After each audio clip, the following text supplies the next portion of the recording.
Hi, I'm Dr. George Yancey. I want to introduce you to our Sociology and Scripture series. It's a playlist I'm developing because I believe truth is truth. I think there's truth in the social sciences. The ultimate truth is in the scriptures. And I want to try to find a way we can use the social sciences, social theory, to learn more deeply about the scripture. I know I'm not a theologian, so there's certain types of depths I can't get to because I've not studied that. But I still believe that we could apply what we know in the social sciences in ways to give us additional insight into the scripture. I'm in a unique position to do this, being a Christian who's serious about his faith, being a scholar who's serious about his scholarship. I hope you enjoy this, and I hope that this series can be insightful to you and help you in your faith. Hi, I'm Dr. George Yancey. Let's share some paradigms.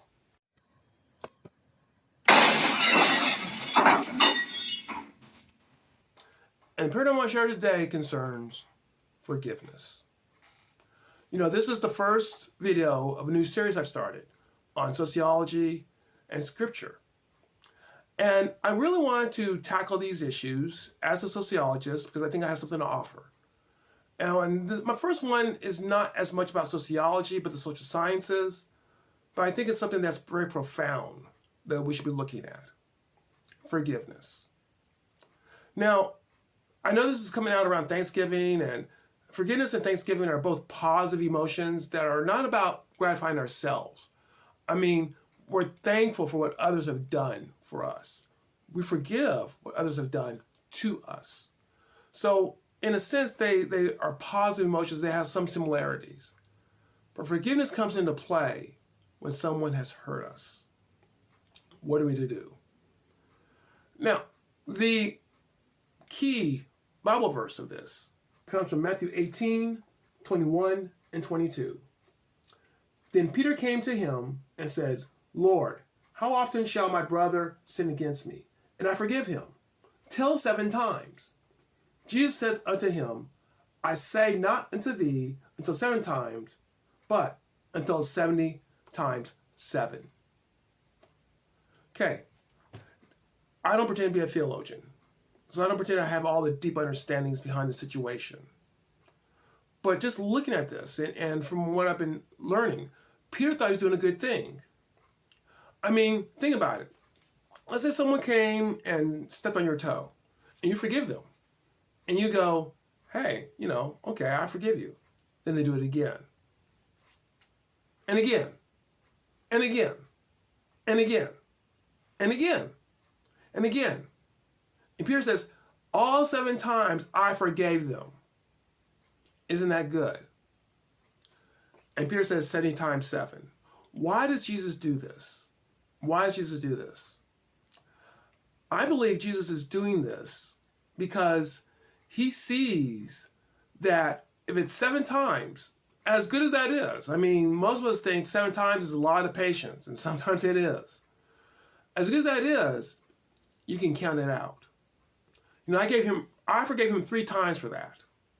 I forgave her 4 times for that. And then you get to that 7th time, you go, I don't have to forgive you any longer. 70 times 7 doesn't take a math genius to know that that's 490 times. Have you thought about counting something to 490 that you count it once every few days or once a week? But today I say 1. And then perhaps 5 days from now I say 2. And then another week I say 3. You know what's going to happen? You know what's going to happen. I'm going to lose count. I'm going to go, was that 37 or was that 38? I'm going to lose count. So the 490 was not that you counted up, and by golly, when you forgive him that 409th time, 491, you can take your revenge. That's not what it's about. It's about continuing to forgive to the point that you forgot how many times you've forgiven, and you keep on forgiving. It's forgiving in abundance. Forgiving continuously. that 7 times now doesn't seem like such a great accomplishment, does it? Because we've all had things done to us, been wronged. And let me be clear about this. Forgiveness does not mean that you put yourself back in the same situation when it's necessary. When I'm raising 3 boys. One of these days, I'll probably go out with a girl who does not treat them well. And I will tell them to forgive her. But I may not tell them to go back with her. There may be a friendship that they don't treat them very well. I will tell them to forgive that person. But maybe you don't trust them quite as much. The right to trust is not the same as the right to forgiveness. I believe we have an obligation to forgive. And the obligation to forgive is continuous. We don't count up how many times we forgive, we just keep forgiving. Doesn't mean we put ourselves in the exact same situation. And this is very important for people being in abusive situations. The forgiveness is very important, and I'm going to go into why in a few minutes. But I would not tell someone to put themselves back in an abusive situation. But to forgive, I would tell someone, I would advise someone to do that when the time is right. Yes, absolutely. Now, what does this have to do with social sciences? Well, the social sciences have looked at forgiveness. And what we found is that forgiveness is healthy.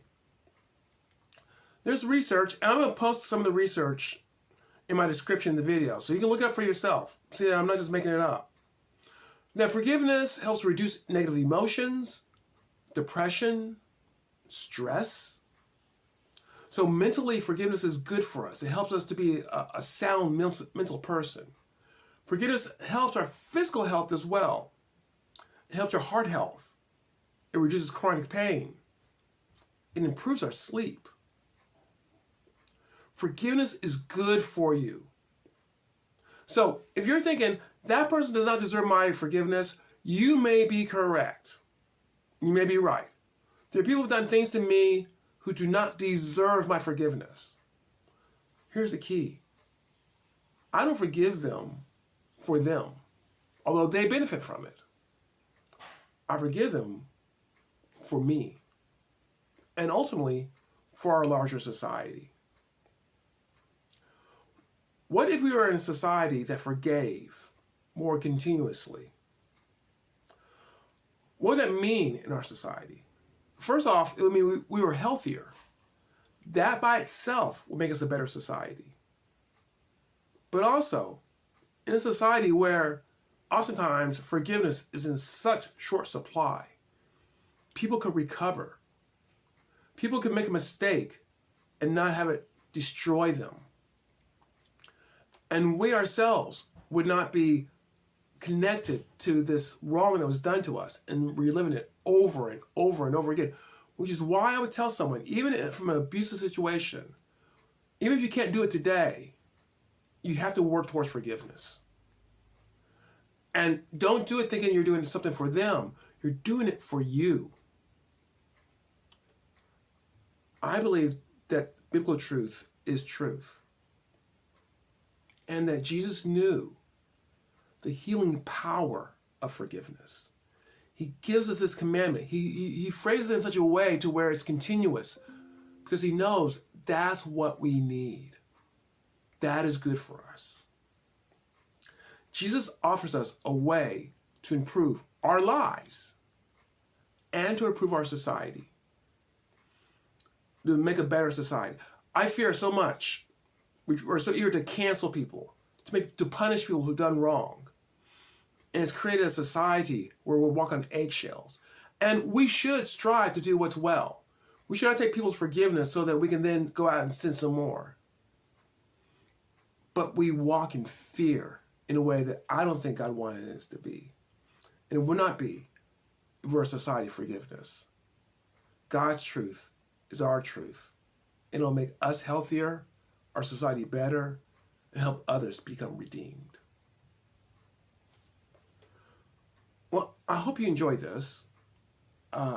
If this series is going to go on, and I really want to mix in social science work with the scriptures and help to discover truth.